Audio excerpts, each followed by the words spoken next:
Bismillahirrahmanirrahim. Assalamualaikum warahmatullahi wabarakatuh.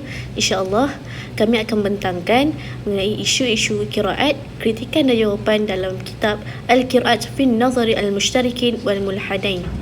Antara nama-nama kumpulan kami adalah pertama Afifah Hanani binti Abdul Halim, yang kedua Nur Atifah Izzati binti Mat Saleh, saya sendiri, dan yang ketiga Nur Asmat Nabilah binti Zulkifli Abijan, dan yang keempat Nur Ashikin binti Abu Aziz. Bismillahirrahmanirrahim. Assalamualaikum warahmatullahi wabarakatuh. Nama saya Nur Atifah Izzati binti Mat Saleh, nombor metrik 068-48. InsyaAllah saya akan membentangkan mukadimah isu qiraat. Ilmu qiraat adalah ilmu yang mengenal pasti kaedah sebutan bagi setiap kalimah Al-Quran dan cara menyempurnakannya sama ada disepakati atau sebaliknya berdasarkan bentuk penyampaiannya.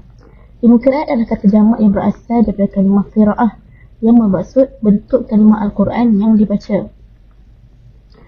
Menurut Muhammad Ali As-Sabuni, pengertian qiraat dari sudut istilah bermaksud suatu mazhab daripada mazhab-mazhab yang penuturan dalam Al-Quran yang dipegang oleh seseorang imam daripada imam-imam qiraat sebagai satu mazhab atau pegangan yang menyalahi selainnya di dalam sebutan penuturan ayat Al-Quran, dan ianya adalah sabit dari segi sanadnya hingga kepada Rasulullah SAW.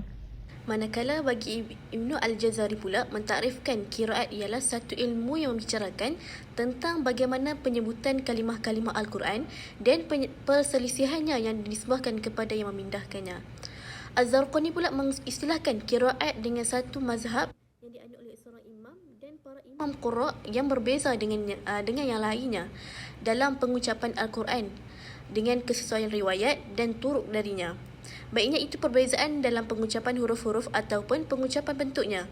Dalam membincangkan definisi konsep qiraat, para ulama menggunakan pelbagai definisi yang pelbagai sesuai dengan paradigma yang dipakai. Namun, perbezaan cara pendefinisian sebenarnya berada pada satu kerangka yang sama, iaitu bahawa ada beberapa cara menghafaz Al-Quran walaupun sama. Kesimpulannya, ilmu qiraat ialah satu membicarakan berkenaan wajah-wajah dalam penyebutan Al-Quran yang merangkumi aspek. Bismillahirrahmanirrahim.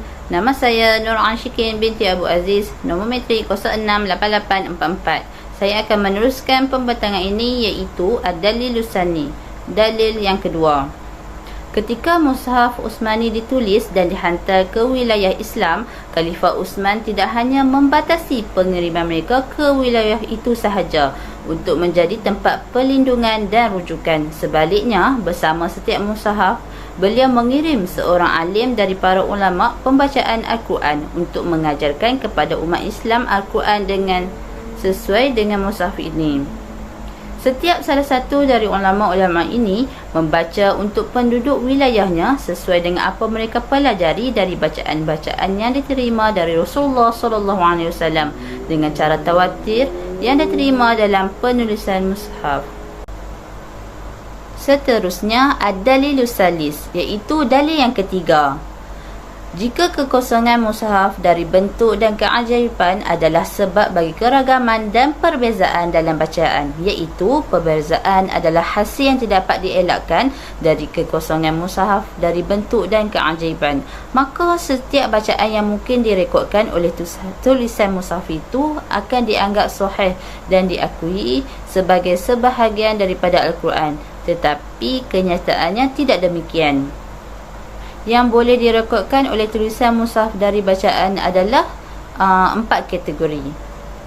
Al-Qasmu awal, iaitu bahagian yang pertama yang disahkan melalui kesinambungan dan merupakan sebahagian besar bacaan seperti dalam kata-kata dan kami keluarkan, iaitu wa nukhriju a'udzubillahi minasyaitonirrajim wa nukhriju lahu yaumal qiyamati kitban yalqahu mansyura, iaitu dari surah Al-Isra ayat 13. Seterusnya, mengenai cara bacaan pada kalimah wa nukhriju. Cara bacaannya ada 3. Yang pertama, bacaan pada huruf nun perlulah didomahkan dan kasrah pada huruf ra, iaitu wa nukhriju. Dan yang kedua, bacaan untuk huruf ya didomahkan dan fathah pada huruf ra, iaitu wa yukhraju. Dan yang terakhir, yang ketiga, bacaan untuk huruf ya difathahkan dan didomah pada huruf ra, iaitu wa yakhruju. Ketiga-tiga bacaan ini disahkan melalui kesinambungan dan tulisan mushaf mungkin menyertakan semua bacaan ini. Seterusnya, al-khasam sani, iaitu bahagian yang kedua, yang disahkan melalui rawi yang tunggal, sanad yang sahih melalui perantaraan seorang yang adil, yang tegas dan seterusnya hingga akhir sanad. Rawi ini meriwayatkan dengan terperinci dari para imam pembacaan dan namanya dikenali di kalangan guru-guru bacaan. Para ulama pembacaan menerima dan mengakui bacaan ini. Sebagai contoh, iaitu yang pertama, A'udzu billahi minasyaitonir rajim wallazi khabusa la yukhriju illa nakida, iaitu bidomaya wa kasr ra fi yukhriju. Yang kedua, A'udzu billahi minasyaitonir rajim aj'altum siqayatal hajji wa imaratal masjidil haram, iaitu bidomasin wa hazaf ya. Jamak saqa misal ramata jamak ram wa imarata bi fathah ain wal mim ma hazaf alif ba'daha jamak amir misal sana'atu jamak sana'a. Kedua bacaan ini dengan sanad yang sahih tersebar di kalangan para pembaca dan diterima dengan penerimaan yang baik. Tulisan mushaf mungkin menyertakan keduanya. Bismillahirrahmanirrahim. Saya Nur Asma Nabila binti Zulkifli LSAP Journal Metrik 068756. InsyaAllah pembahagian saya akan menceritakan berkenaan Al-Qismus Thalis wa Qismu Ar-Rabi'. Bahagian yang ketiga, Ma yusbitu bi tariqil ahad. Ia merupakan tarik ahad.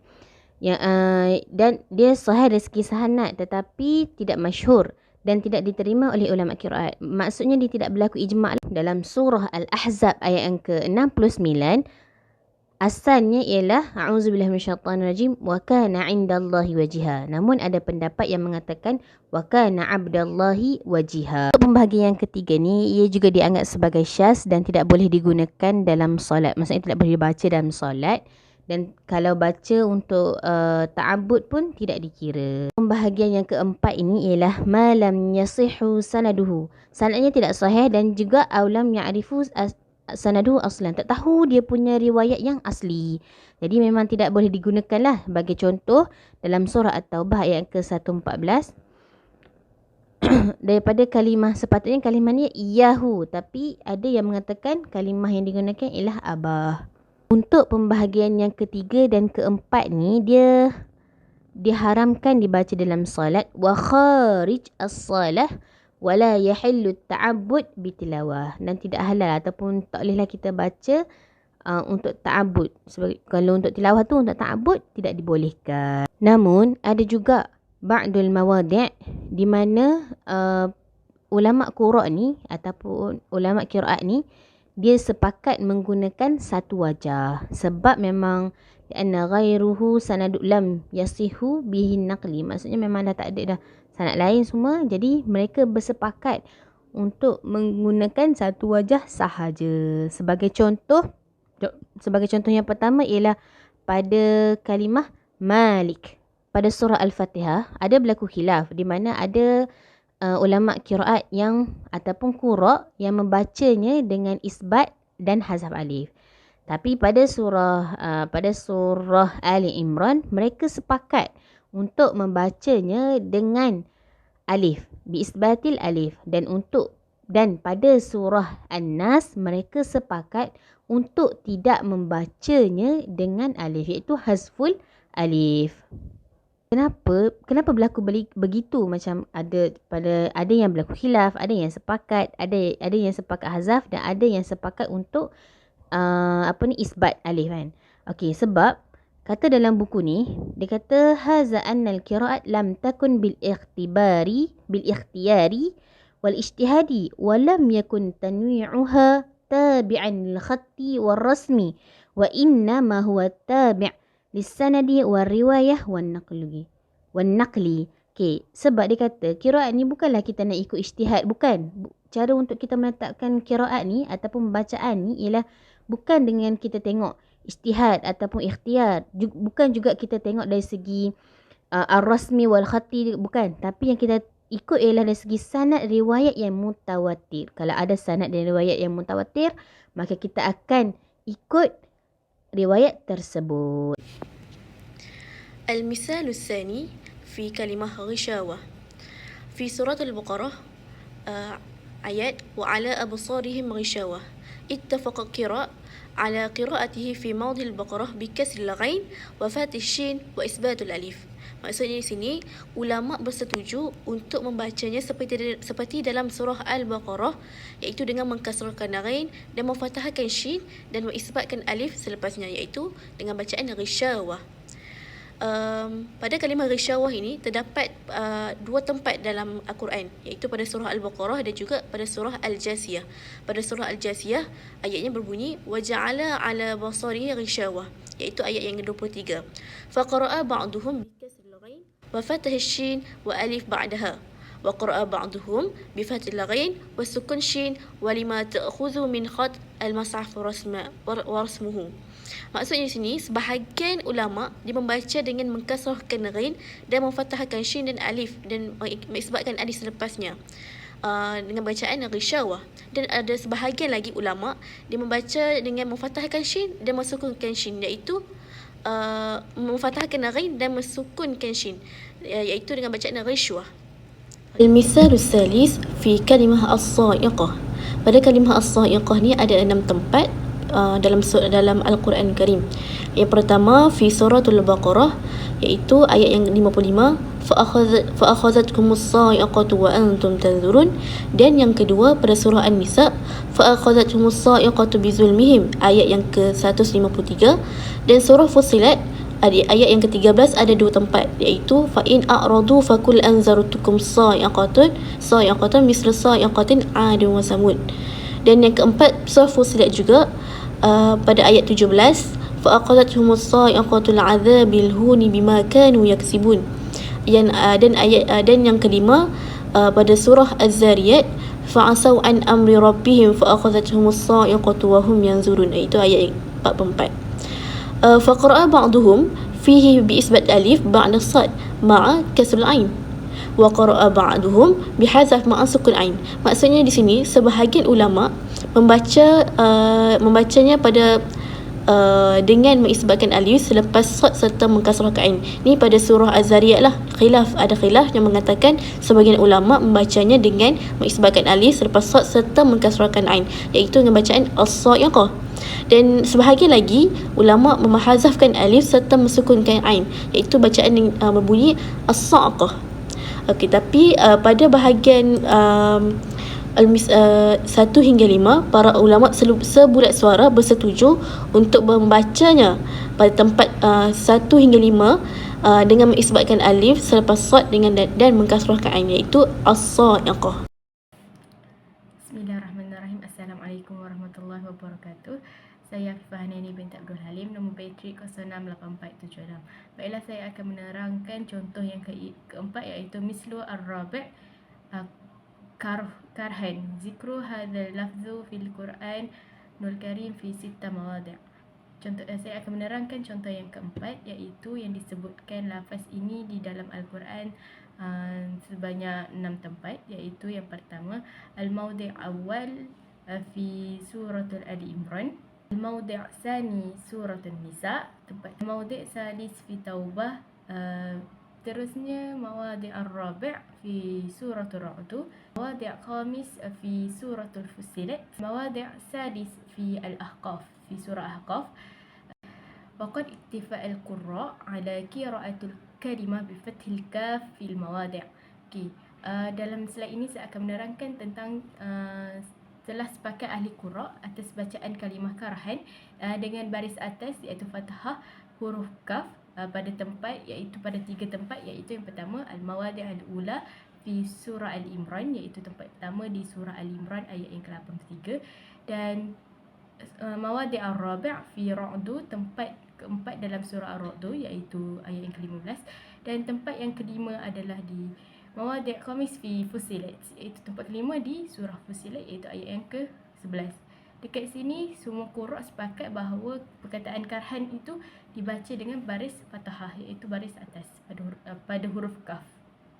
Wa ikhtilafu fil mawadi', terdapat percanggahan pada tempat-tempat yang akan saya sebutkan itu, iaitu 3 tempat, iaitu tempat kedua dalam surah Nisa ayat yang ke-19, tempat ketiga dalam surah Taubah ayat ke-53, dan iaitu tempat ke-6 dalam surah Al-Qaf ayat yang ke-15. Faminhum man qara'a bi dhammil kaf wa minhum man qara'a bi fathiha wa dhammu wa fathi lughatan bi ma'na wahidun. Maksudnya dekat sini sebahagian daripada mereka ni membaca huruf kaf tu dengan baris dhammah, ada sebahagian lagi yang membaca dengan huruf kaf dengan baris huruf kaf dengan baris fathah. Tapi dua-dua bacaan ni walaupun dia berbeza pada baris, tapi dia mempunyai makna yang sama. Baiklah, seterusnya kita akan pergi ke contoh yang kelima, iaitu sabata an Imam Nafi' qara'a lafzun yahzunu fil Qur'anul Karim kaifa warada bi dhammil ya wa kasri zai. Dekat sini bahawa Imam Nafi' dia membaca lafaz yahzunu dalam Al-Quran ni dengan baris depan pada huruf ya dan baris bawah ataupun kasrah pada huruf zai. Imam Nafi' ni dia membaca kalimah yahzunu ni pada dalam 3 surah, iaitu surah Yasin pada ayat yang ke-87, surah Al-An'am pada ayat yang ke-33 dan surah Al-Mujadalah pada ayat yang ke-10. Tapi boleh kita tengok pada kalimah pada yang saya merahkan tu, wa yustasna min dzalikal qauluhu ta'ala fi surah Al-Anbiya. Tapi ada pengecualian pada dalam firman Allah Ta'ala dalam surah Al-Anbiya, iaitu pada ayat yang ke-103. Sebab apa? Faqara'ahu bi fathil ya wa dhammi zai. Sebabnya Imam Nafi' ni dalam surah Al-Anbiya ni dia akan baca kalimah yahzunu tu dengan membariskan atas pada huruf ya dan membariskan huruf zai dengan dhammah. Baiklah, seterusnya kita akan pergi kepada Imam Ahli Madinah Aba Ja'far qara'a lafzun yahzunu fi suratul Anbiya khassah fi dhammil ya wa kasrul zai. Maksudnya dekat sini untuk Imam Ahli Madinah iaitu Abu Ja'far, dia akan bacakan lafaz yahzunu ni dalam surah Al-Anbiya, secara khususnya dalam surah Al-Anbiya sahaja dia akan baca dengan dhammahkan ya dan kasrahkan zai. Dia akan baris bawahkan zai. Ya. Contohnya pada surah Al-Anbiya pada ayat yang ke-103, falau sahha an man sya'a qara'at tajrid al-mushaf min syaklil huruf wa harakatuha lama farqu al-imaman mazkuran baina mawadi' hadzal lafzu fil Qur'anil Karim haitsu inna rasmul lafz fi mushaf wahidun wal lugha tasighu kaltan al-qira'atain wa huma bi ma'na wahid. Maksudnya dekat sini, jika betul lah bahawa asalnya qiraat ni adalah hasil daripada penghapusan bentuk dan baris dalam mushaf, sedangkan kedua-dua imam ni, iaitu Imam Nafi' dan Imam Abu Ja'far ni, dia telah menyebutkan perbezaan antara tempat lafaz ni dalam Al-Quran. Oleh itu penulisan lafaz dalam mushaf ni adalah sama, adalah sama, tapi dibenarkan kedua-duanya bacaan tersebut dengan maksud yang sama. Seterusnya kita akan pergi ke mithal sadis kalimah mudkhalan.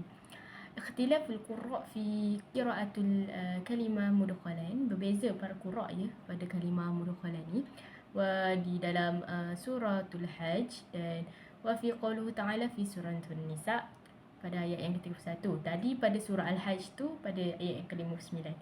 Wa qaraha ba'duhum bi dhammil mim fi mawdi'ain wa qaraha ba'duhum bi fathil mim fihima.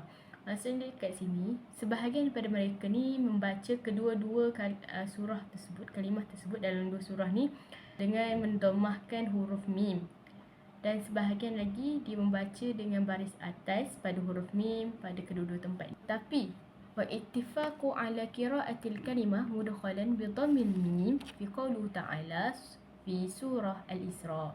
Tetapi sepakat ulama qura membacakan dengan kalimah mudkhalah ini dengan baris atas, baris depan iaitu dhammah pada huruf mim berdasarkan firman Allah Taala dalam surah Al-Isra ayat yang ke-80. Wal-lughatu tajzi fi hadzal mawdi' fathul mim kama tajzihu fi mawdi'in sabiqin walakin lam yuqra qari fi hadzal mawdi' bi fathil mim. Maksudnya dekat sini dari segi secara lughahnya lah, secara bahasanya dibolehkan untuk membaca dengan baris atas pada huruf mim. Pada tempat ini maksud di sini adalah surah Al-Isra ayat 80 tu.